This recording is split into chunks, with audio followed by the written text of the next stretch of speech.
오늘 은혜 받으실 하나님 말씀을 함께 보시겠습니다. 구약성경 시편 39편 4절부터 7절입니다. 말씀을 생각하시면서 함께 봉독하겠습니다. 여호와여, 나의 종말과 연한이 언제까지인지 알게 하사 내가 나의 연약함을 알게 하소서. 주께서 나의 날을 한 뼘 길이만큼 되게 하심에 나의 일생이 주 앞에서는 없는 것 같사오니 사람은 그가 든든히 서 있는 때에도 진실로 모두가 허사뿐이니이다. 진실로 각 사람은 그림자가 같이 다니고 헛된 일로 소란하며 재물을 쌓으나 누가 거둘는지 알지 못하나이다. 주여, 이제 내가 무엇을 바라리요? 나의 소망은 주께 있나이다. 아멘.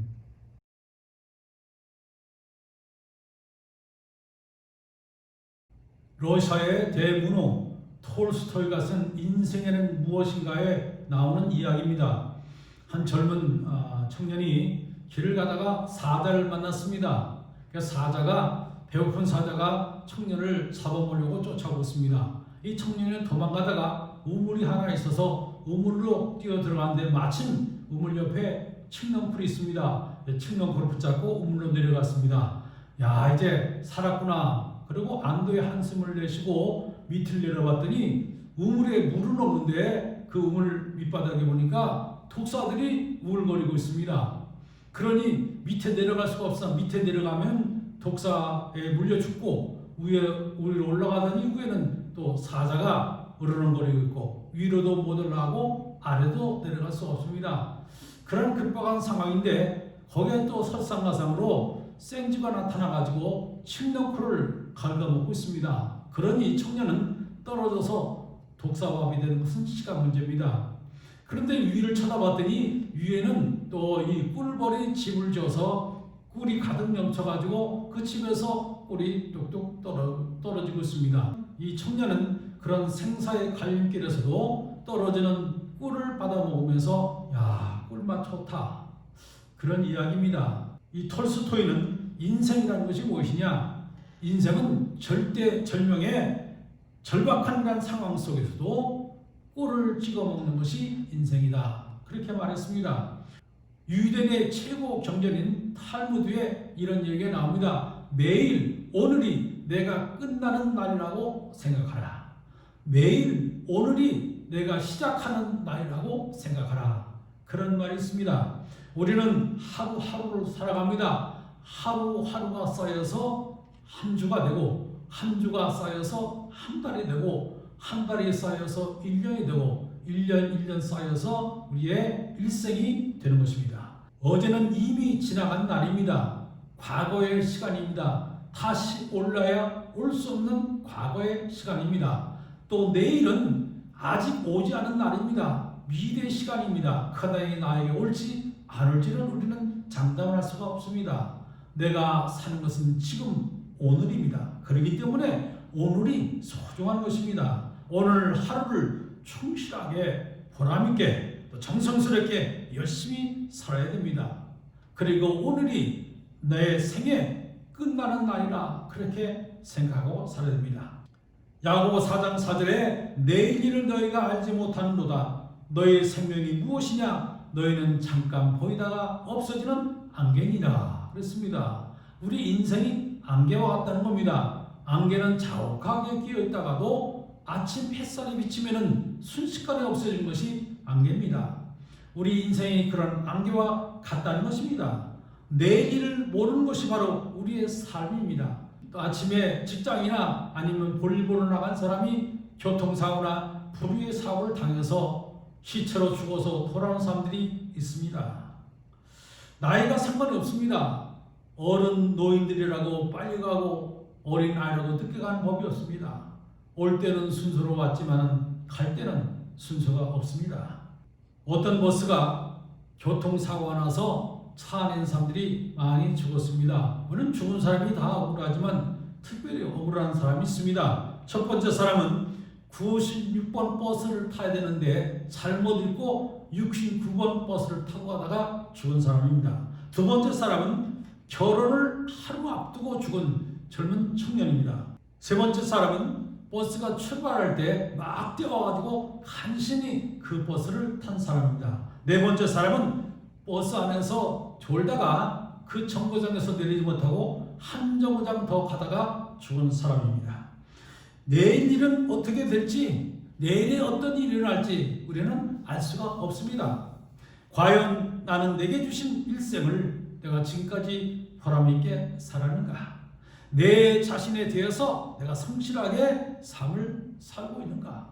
그리고 나는 과연 하나님 앞에나 사람 앞에 부끄러움 없이 살고 있는가? 다시는 우리의 삶을 뒤돌아볼 수 있기를 바랍니다. 세상의 돈이나 명예나 지위 같은 것은 죽음 앞에 아무것도 아닙니다. 부모와 남편과 아내와 자녀와 친구와 사업과 재산과 이 세상의 모든 것, 모든 아끼던 것들은 그냥 내버려두고 다 우리는 떠나가야 되는 것이 우리 인생입니다. 오늘이 내 인생의 시작의 날이라고 생각하고 사시기 바랍니다. 오늘이 내 인생의 마지막 날이라고 생각하고 사시길 바랍니다. 오늘 본문 시편 39편은 다윗이 노년에 쓴 시입니다. 다윗은 자신의 인생의 마지막이 점점 다가오고 있는 것을 생각하면서 어떻게 하면 남은 여생은 더 아름답고 더 귀하게 살 것인가 하는 것을 우리에게 말씀해 주고 있습니다. 다윗은 하나님의 마음에 합한 사람이었습니다. 누구보다도 다윗은 하나님의 사랑과 하나님의 축복권을 많이 받은 사람입니다. 또 다윗은 이스라엘의 왕으로서 큰 권력을 갖고 큰 재물과 큰 그런 명예를 갖고 살았던 사람이었습니다. 그렇게 살다 보니까 많은 사람에게 시기를 당하고 또 미움을 당하고 욕을 먹게 되었습니다. 다윗의 원수들은 다윗을 향하여 욕을 하고 비방을 합니다. 그럴 때 다윗이 이렇게 말합니다. 본문 시편 39편 1절 2절 보니까 내가 말하기를 나의 행위를 조심하여 내 혀로 범죄하지 아니하리니 악인이 내 앞에 있을 때 내가 내 입에 재갈을 먹이리라 하였도다. 내가 잠잠하여 선한 말도 하지 아니하나니 나의 근심이 더 심하도다. 그랬습니다. 악인들이 날 향하여 아무리 저주의 말을 풀을지라도 나는 내 입에 자갈을 물리리라. 아무리 억울한 소리를 들어도 내가 잠잠하리라. 심지어 나는 선한 말도 아니하겠다고 그렇게 작정하고 있습니다. 다윗은 절대로 말로 죄를 짓지 않겠다는 결단입니다. 우리들도 말에 늘 조심을 해야 됩니다. 야고보 3장 8절에 혀는 쉬지 않는 악이요 죽이는 독이 가득한 것이라 그랬습니다. 의사들이 건강 체크를 할 때 병원에 가면 제일 먼저 입을 벌리세요. 그러죠? 입 안에 있는 것을 보고 건강의 유무 상태를 체크하는 것입니다. 이와 같이 믿음의 병이 들고 영혼의 병이 들면은 말에 나타납니다. 야고보 3장 10절 보니까 한 입으로 찬송과 저주가 나는도다. 한 입으로 하나님을 찬송하고 똑같은 입으로 사람들을 욕하고 비방하고 또 저주합니다. 이런 것들은 영혼이 병든 상태고 그 신앙이 병든 증거입니다. 우리 믿음의 사람들은 남을 비방하거나 아니면 남을 판단하면 안 됩니다. 할 수 있으면 진실된 말, 할 수 있으면 정제된 말을 해야 됩니다. 사람이 진실을 말하지 않고 거짓을 말하면 아무리 능력 있고 아무리 유능하고 재물 있고 명예가 지위가 있어도 그런 사람은 사람들로부터 존경을 받지는 못합니다. 야고보 4장 11절 12절 말씀 보니까 형제들아 서로 비방하지 말라. 형제를 비방하는 자나 형제를 판단하는 자는 곧 율법을 비방하고 율법을 판단하는 것이라. 내가 만일 율법을 판단하면 율법의 준행자가 아니요 재판관이로다. 입법자와 재판관은 오직 한 분이시니 능히 구원하기도 하시며 멸하기도 하시느니라. 너는 누구기에 이웃을 판단하느냐? 거짓말 버리고 진실을 말해야 됩니다. 또 형제를 비방하거나 판단하지 말고 입술로 하나님을稱颂하고 하나님 앞에 영광을 드리고 또 삶 속에 그리스도의 아름다운 향기가 나타나는 아름다운 그런 삶이 되시길 바랍니다. 오늘 본문 39절 5절 말씀 보면 주께서 나의 날을 한 뼘 길이만큼 되게 하시매 나의 일생이 주 앞에는 없는 것 같사오니 사람은 그가 든든히 서 있는 때도 진실로 모두가 허사뿐이다. 다윗이 살아온 인생이 한 뼘밖에 안 된다고 말했습니다. 이스라엘 왕으로서 천하를 호령하면서 위대한 인생을 산 것 같은데 생각해보니 자기 인생이 아무것도 아니라는 것을 그는 깨닫게 되었습니다. 지금까지 살아온 다윗의 인생이 한 뼘밖에 안 되기 때문에 하나님 앞에서는 없는 것과 같다는 말씀입니다. 한 뼘은 그래도 커요. 우리의 인생은 한 점과 같습니다. 영원한 시간상에 태초부터 이제 지금까지 또 앞으로 진행된 모든 시간, 그 시간 속에 우리가 이 세상에서 살아간 그런 날을 왔다 간 날을 표시하면 한 점밖에 찍을 수 없는 그런 짧은 생을 우리가 살게 되는 것입니다. 사람은 그가 든든히 서 있는 때도 진실로 모두가 허사뿐이라고 다윗은 말했습니다. 성공했다고 해도 생각해보면 그것도 다 헛되다는 것입니다. 콜로라도 스프링스에 본부를 둔 Focus on the Family를 설립한 제임스 답슨이라는 목사님이 계십니다. 이 목사님은 미국에서 유명한 기독교 가정 사역자 가운데 한 분입니다. 이분이 대학 시절에 테니스 선수였습니다. 대학 시절에 테니스 팀의 주장이었고 1956년 또 1958년에 칼리지 리그에서 MVP로 뽑혔던 그런 분입니다. 그 외에도 여러 번 테니스 챔피언이 되었습니다. 제임스 답슨은 자기 이름이 새겨진 챔피언 트로피들이 학교 진열장에 진열된 것을 보고 자랑스럽게 생각을 했습니다. 근데 몇 년 후에 어떤 사람이 그 트로피를 답슨에게 소포로 보내주면서 그 소포 안에 이런 편지가 들어있었습니다.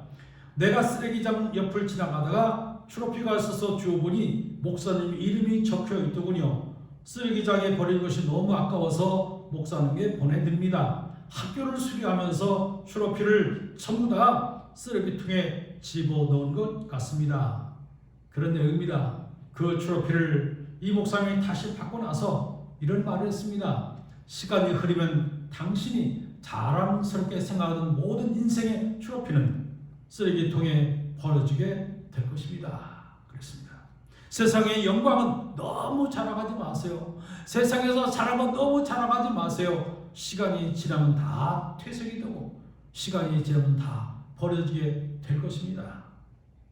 중국 서안에 천에서 얼굴이 제일 예쁘다는 양귀비 무덤이 있는데 아주 매우 초라하다고 봅니다. 그 이유는 양귀비 무덤에 흙을 바르면 예뻐진다는 소문이 퍼져가지고 그 동네 인근에는 모든 처녀들이 양귀비 무덤에 와가지고 흙을 퍼가지고 지금은 무덤도 없고 아주 싹 황폐하게 그렇게 되었답니다. 아무리 아름다운 얼굴을 가지고 있어도 결국은 흙 속에 묻히고 그 뼈가 다 흙으로 돌아가서 썩어질 뿐입니다. 우리는 늘 하나님을 바라보면서 이 세상에 소망 두지 말고 하늘에 소망 두고 늘 믿음으로 주님을 바라보면서 살아야 될 것을 우리에게 말씀하고 있습니다. 우리 인생의 초점은 하나님께 맞춰져야 됩니다. 오늘 본문 7절 보니까 주여 이제 내가 무엇을 바라리요 나의 소망은 주께 있나이다. 할렐루야. 세상의 헛된 영광에 마음 두지 말고 세상의 헛된 재물에 마음 두지 말고 세상의 헛된 명예에 마음 두지 말고 하나님께 소망을 두라는 겁니다. 하나님께 모든 이제 우리의 삶의 목적을 두라는 겁니다. 그럴 때 우리 인생은 아름답고 복된 그러한 삶이 될 줄로 믿습니다. 시편 39편 12절을 말씀하니까 여호와여 나의 기도를 들으시며 나의 부르짖음에 귀를 기울이셔서 내가 눈물 흘릴 때 잠잠하지 마옵소서. 나는 주와 함께 있는 나그네며 나의 모든 조상들처럼 떠도나이다. 세상의 모든 사람들은 나그네 삶을 살아갑니다. 인생은 나그네와 같습니다. 최희준 씨가 부른 하숙생이라는 그런 노래가 있습니다. 인생은 나그네 길 어디서 왔다가 어디로 가는가 구름이 흘러가듯 떠돌아 가는 길에 정일랑 두지 말자 미련일랑 두지 말자 그런 노래입니다. 인생은 나그네 길 그러니 그 길의 시작이 어딘지도 모르고 그 끝이 어딘지도 모르는데 그래서 언제나 떠나야 되는 그런 인생이기 때문에 누구에게도 정을 두지 마라.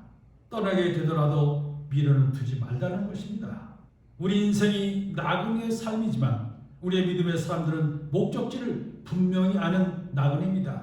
그저 정처 없이 방황하며 이리저리 떠들며 어디서 왔는지 왜 사는지 또 어디 우리가 어디로 가는지 알지 못하는 하수구새 같은 그런 나그네가 아닙니다. 우리에게는 돌아갈 본향이 있습니다.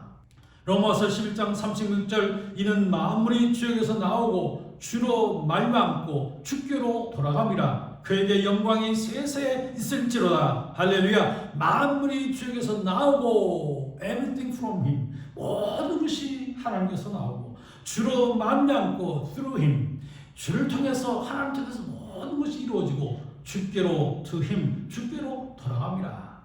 우리 인생의 마지막 final destination은 마지막 종착역은 주님께서 우리를 위해서 예비하신 천국입니다.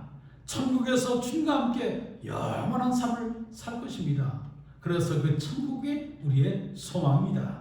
이스라엘 문화와 애굽의 문화는 차이가 있습니다. 애굽은 돌의 문명이지만 이스라엘은 텐트의 문명입니다. 이스라엘 문명은 돌로 거대한 건축이나 아니면 웅장한 그러한 지은 건물이 없습니다. 이스라엘 사람들은 눈에 보이는 건물에 모든 것을 투자하는 것이 아니라 하나님의 사람을 키우고 하나님의 나라 사역을 위해서 많은 힘과 물질을 투자했습니다.